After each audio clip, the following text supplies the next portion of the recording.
Part of a C7 Cat in an F650. It's about 11 degrees outside. Let's see what she'll do.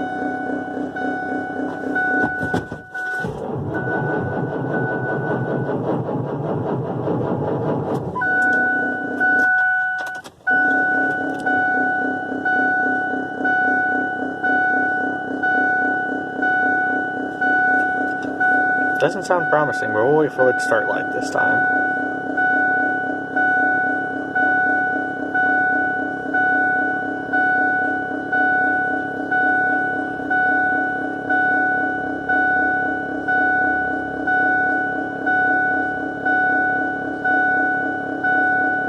Longest wait to start light I've ever seen.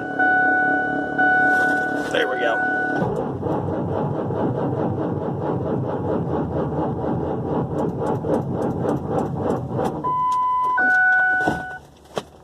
Guess we can call this a failed cold start. Got it running.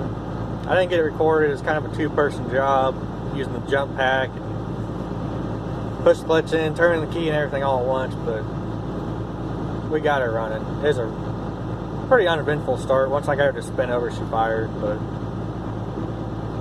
it's fucking cold.